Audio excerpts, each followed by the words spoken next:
con la terapia focal.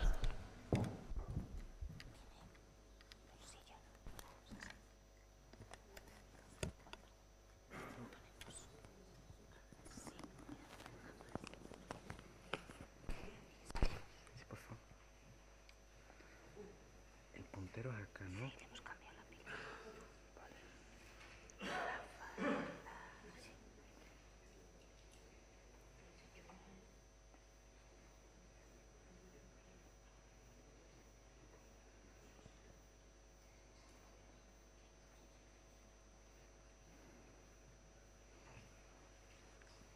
Bien, bueno, muchísimas gracias de nuevo por la invitación y por permitirme hablar en este evento. Vamos a seguir en el tema de terapia focal y vamos a hablar de los pacientes, intervenciones y los resultados que tenemos hasta ahora. Estos son mis conflictos de interés y en la agenda vamos a hablar un poco de la definición y los métodos, cuáles son los pacientes, los tipos de intervenciones, verificar un poco los resultados que tenemos hasta ahora para llegar a algunas conclusiones. En términos de definición y método, sabemos que la urología está completamente vinculada a la tecnología y existe una evolución vertiginosa de las técnicas de imagen. Nos guste o no nos guste, las técnicas de imagen han cambiado totalmente el panorama en el día de hoy, que junto con la evolución igualmente de las técnicas de ablación y todo esto sumado a la migración en el estadio y en el riesgo, en la estratificación de riesgo de los pacientes, ha modificado completamente la forma de evolución, de ver el cáncer de próstata. Entonces, el tipping point, esto era hace aproximadamente 9 años, cuando hablábamos de terapia focal esperábamos alrededor de 50 personas y solamente teníamos 30 personas. Y hoy estábamos acá en el punto en el que todo el mundo comienza a hablar de terapia focal y esto tiene que ver porque hubo un grupo de personas que consideraron que lo que se estaba haciendo hasta ahora no era precisamente lo ideal o simplemente vigilar o tratar de una forma radical. Entonces, estos fueron pocas personas que crearon una idea que se ha vendido bastante bien, que ha tenido una serie de fases, estudios de fase 1 bastante interesantes y el contexto ha permitido que evolucionemos hasta lo que tenemos el día de hoy, que es un tratamiento que está en el punto medio entre la vigilancia activa y las técnicas más radicales, como dijimos, y que puede ser evaluado o realizado de diferentes formas en una terapia verdaderamente focal. Esto está a discusión, una hemiablación y quizás terapias en las que hay menos preservación del tejido prostático, que quizás no están tan cerca del concepto de lo que se llamaría terapia focal. Sería simplemente un tratamiento parcial de la glándula. ¿Cuáles son los métodos que se utilizan para hacer este tratamiento? Primeramente hay que realizar una resonancia magnética y en base a esta resonancia, es la información que se obtiene de esta resonancia magnética, vamos a afinar la biopsia para obtener un diagnóstico. En base a este diagnóstico se determinan los factores, el riesgo del paciente y pacientes de bajo riesgo, de riesgo intermedio, son los que probablemente se van a beneficiar. En el futuro hay que explorar un poco más. Hay que seleccionar algún tipo de energía con la cual se va a realizar este tratamiento. Esta energía no es una sola disponible, hay que adaptar la energía a la anatomía y por eso cada paciente va a tener una forma específica de tratamiento dependiendo de la localización anatómica del tumor y por supuesto después hay que hacer una evaluación del tratamiento y que se debe controlar con antígeno prostático, biopsias idealmente y por supuesto de nuevo la imagen. Con relación a los pacientes. La imagen es esencial para la selección y esta información proviene del último consenso que hicimos en el Focal Therapy Meeting en Duke el año pasado. Y en relación a la imagen sabemos que la resonancia multiparamétrica es el estándar para la evaluación de pacientes que eventualmente van a recibir terapia focal, especialmente si se pretende hacer un tratamiento dirigido específicamente a la diana. Y evidentemente cuando sabemos que existen lesiones de tipo PIRATS 4 o 5, la confirmación histológica es esencial, es importante y no se debería hacer un tratamiento sin este tipo de confirmación histológica. Dicho esto, es muy importante saber que tenemos si bien una alta tasa de detección con un valor negativo proyectivo bastante alto en los pacientes evaluados con resonancia magnética, la técnica no es perfecta y la evaluación de volumen tiende a tener una pérdida de la información de hasta 13.5 milímetros. ¿Qué quiere decir esto? Que evidentemente la lesión significativa puede estar localizada acá, pero no sabemos exactamente el volumen y la extensión. Esto tiene un valor muy importante en la determinación de los márgenes de seguridad y por eso quizás la terapia focal o ultrafocal tiene algunas limitaciones en ese momento. ¿Cuáles son las biopsias que vamos a utilizar? Esto ha sido discutido en el día de hoy. Tenemos una evolución desde la biopsia sistémica transrectal, pasando por la biopsia transperineal, que se considera como el test de comparación, hasta llegar a la biopsia multiparamétrica. La información que tenemos ahora es que la biopsia de fusión es adecuada para realizar este tipo de pacientes. Sin embargo, existen centros donde la estimación visual o cognitiva pudiese ser utilizada adecuada si existe la experticia para realizar el procedimiento. Las biopsias sistemáticas, biopsiamos la lesión PIRAS 4 o 5, ¿es que hay que biopsiar el resto de la próstata? Probablemente sí en este momento, la respuesta es bastante clara y eso nos va a permitir obtener una información para el futuro y el seguimiento de estos pacientes. ¿Qué pasa si la resonancia no está disponible o está contraindicada? Existe siempre la posibilidad de hacer una biopsia de template. Lo que tenemos que tener claro es que la biopsia bisextante no está adaptada para este tipo de tratamiento. ¿Por qué biopsia de fusión? Esto es muy simple, creo que es un mensaje que todos conocemos. Vamos a aumentar la detección de los cánceres que sí tenemos que tratar. Vamos a disminuir la detección de cánceres para los cuales no se necesita tratamiento y además vamos a mejorar la detección de estos cánceres anteriores que algunos son el lobo disfrazado de oveja. ¿Cuál es el tipo de selección? Se ha realizado evaluación en base al antígeno prostático, PSA3, ProPSA. No tenemos claramente un valor de estos elementos en la selección. Antes, en el principio, se escogían pacientes con un antígeno prostático de menos de 10. Esto fue lo que se hizo al principio y quizás estamos regresando de nuevo a estos valores. Luego se aumentó hasta un antígeno prostático menos de 15 y en base a los factores de riesgo, cuando uno revisa la literatura nos damos cuenta que un gran porcentaje de los estudios, que como decía Pilar, no son del nivel de evidencia más alto, son pacientes de bajo riesgo o de riesgo intermedio con un mínimo porcentaje de pacientes de alto riesgo. Lo que debemos saber es que existe una serie de factores y si tomamos en cuenta todos los consensos que hemos realizado, está la multifocalidad, que es superior al 60% en los tumores. Sabemos los riesgos, probablemente son los gris, son 3+3 o 3+4. No existe una indicación para el volumen de la próstata, no existe una indicación en base al volumen tumoral y esto acá es uno de los puntos de controversia porque si bien en la información más reciente comenzamos a tomar en cuenta el volumen tumoral, nos damos cuenta que la resonancia, que es el elemento que nos permitía calcular, no lo calcula quizás como pensábamos. Y por supuesto los factores asociados al paciente como la expectativa de vida. Todo esto son elementos a tomar en cuenta para poder ubicar la terapia en el contexto del resto de las alternativas que existen como tratamiento. Entonces, en los factores relacionados con la enfermedad, si miramos solamente los factores relacionados con la enfermedad, son los pacientes que van a tener bajo riesgo y riesgo intermedio, son probablemente los pacientes que vamos a escoger para este tipo de terapia.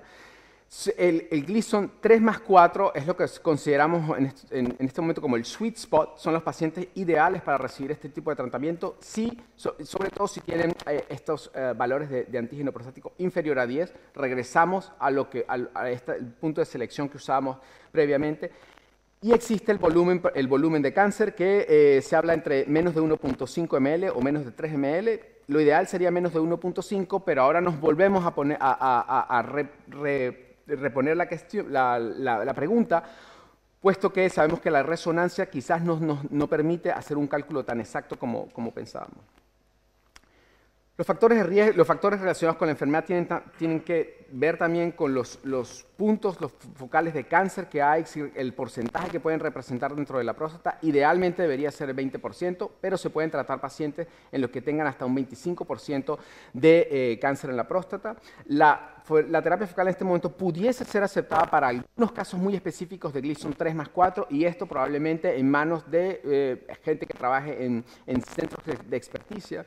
Y en base a la información de la biopsia sabemos que las lesiones 3+3, generalmente un core o una biopsia positiva de 1 milímetro pudiesen ser lesiones que si no representan el index lesion pueden ser dejadas sin tratamiento. En relación a los factores del paciente, tenemos evidentemente la expectativa de vida va a estar relacionada, va a ser simplemente la misma expectativa de vida que consideramos para otras terapias.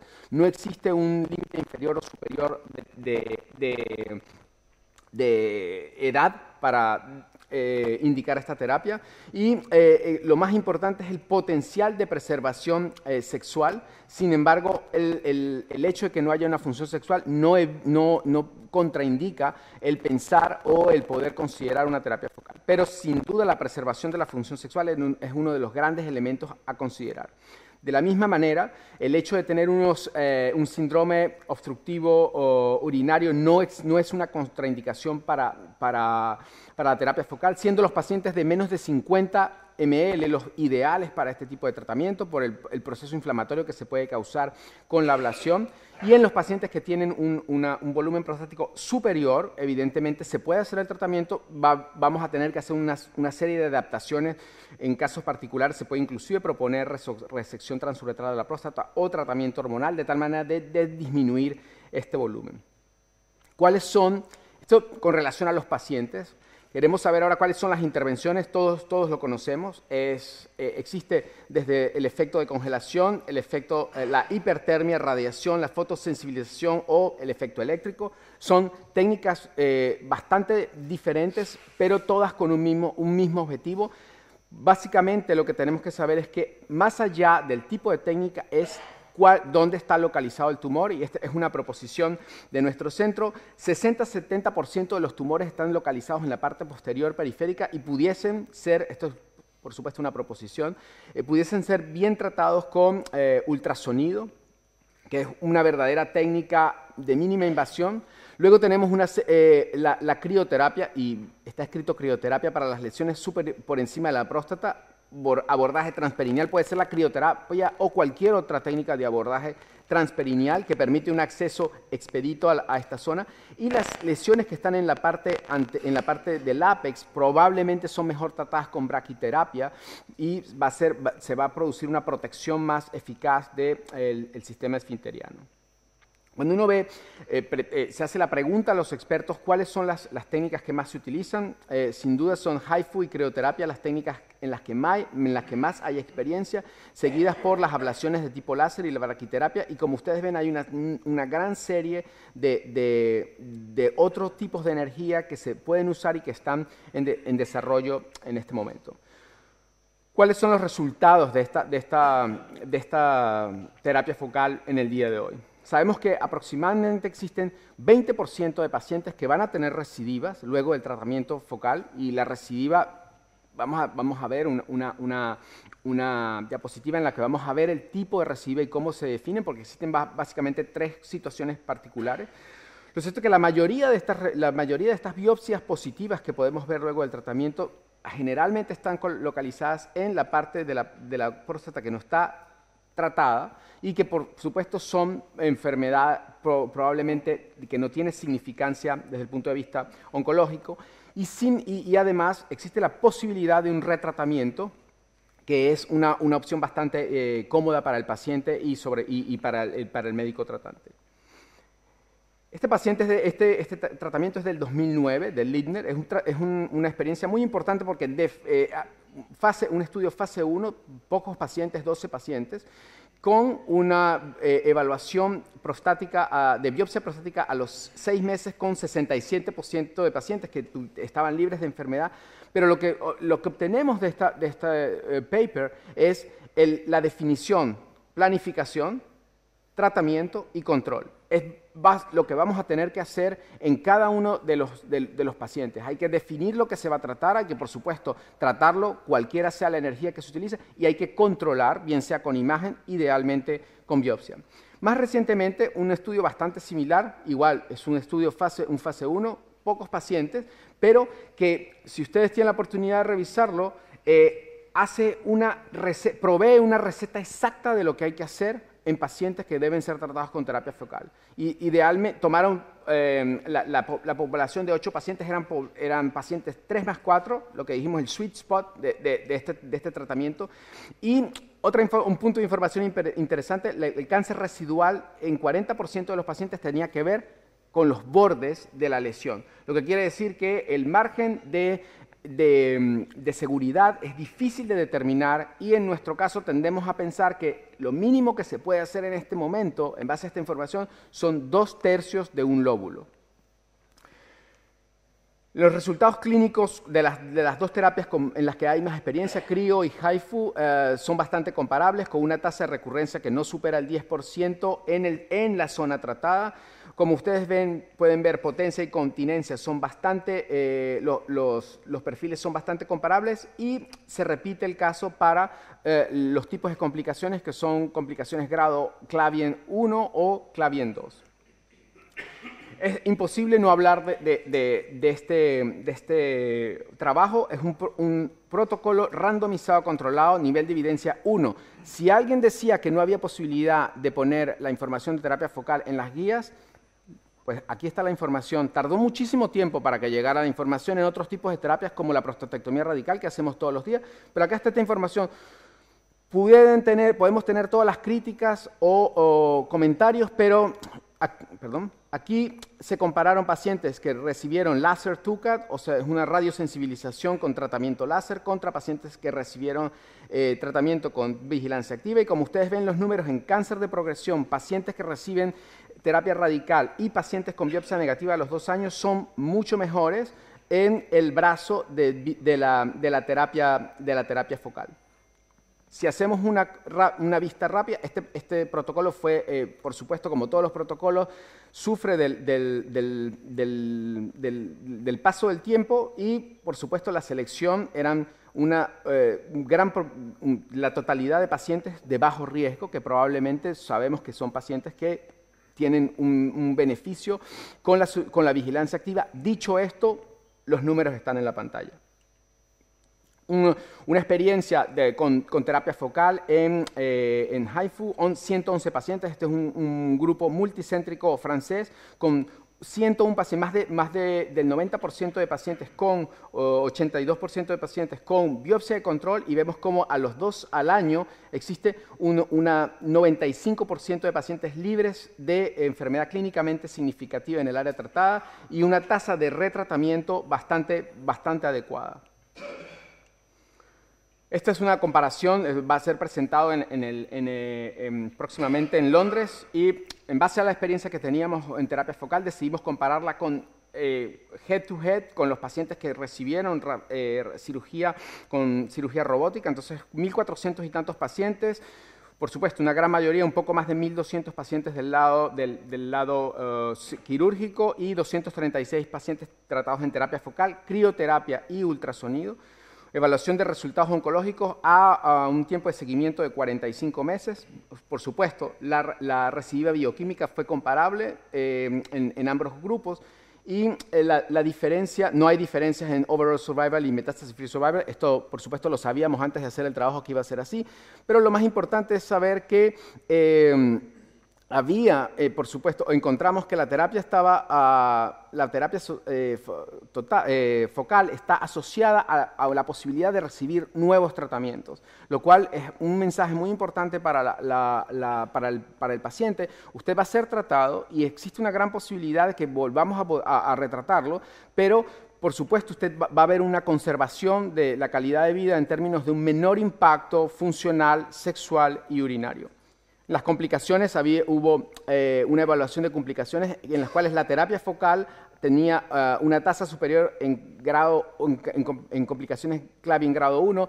Por supuesto, en los primeros 3 meses del tratamiento existe un impacto sexual y urinario, que es muy importante, pero que va a ser recuperado a partir de los 3 meses, y esa información es la que vemos en las diferentes series. Lo importante es saber cómo vamos a definir el éxito o el fracaso de estos tratamientos, y por supuesto vamos primero a enfocarnos en la zona tratada. El éxito va a estar dado por la presencia de ningún tipo de célula cancerosa en la zona tratada, o pequeños volúmenes de Gleason 3 o muy pequeños volúmenes de Gleason de tejido 3+4.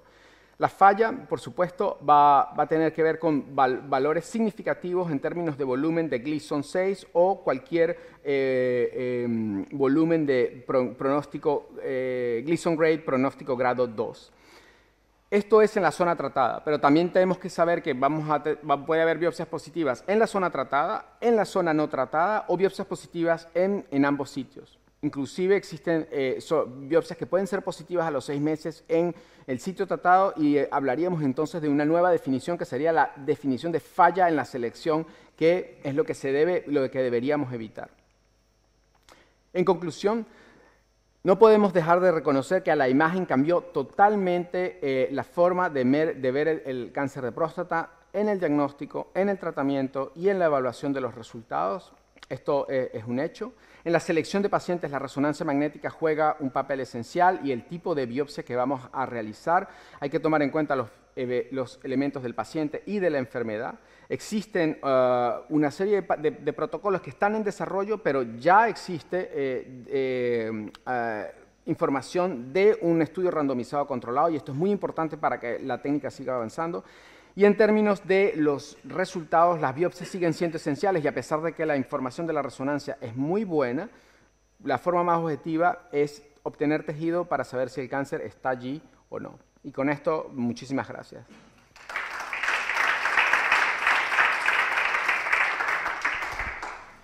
Las preguntas.